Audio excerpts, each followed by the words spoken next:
Greetings, Mason Storm here. Today we are making a drink that I like to have in the morning before going out to shovel snow in these cold, perilous times. To begin with, I have half a cup of cocoa powder, 1 can of condensed milk, it's approximately 1 cup, 1 cup of heavy cream, and 2 cups of Canadian whiskey, about 40% alcohol content. We're going to start with our saucepan and a light medium heat, and we're going to add in our ingredients except for our alcohol.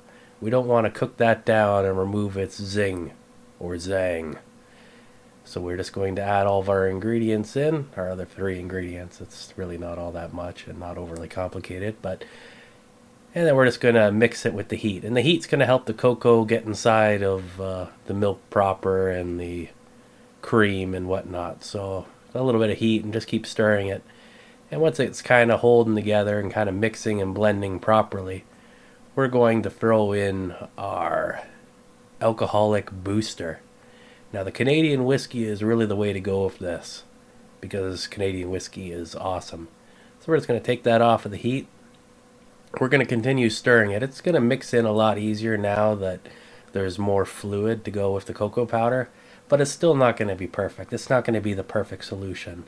I would say though that this solution is pretty good and it can compete with some of the other commercial versions of strong coffee additives.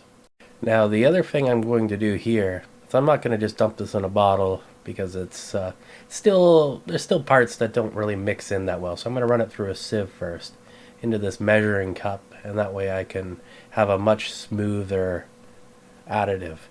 Now everything that doesn't go through the sifter I'm going to freeze, and I've already had it because I made this before, and the frozen stuff that comes out of here tastes like some sort of fancy dessert. It's just incredible. So it's kind of a byproduct of making this. You get a spoonful or a couple spoonfuls of some excellent additive.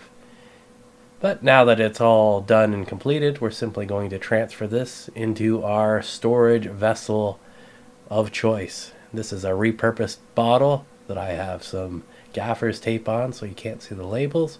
So with the alcoholic content, it's about half of what it would have been originally, so about 20%. And you probably want to use this up within a month, so don't make crazy insane batches unless you're going to give them away. Either way, give this a try and let me know what your thoughts are in the comments below. And until next time, shake it well and stay awesome.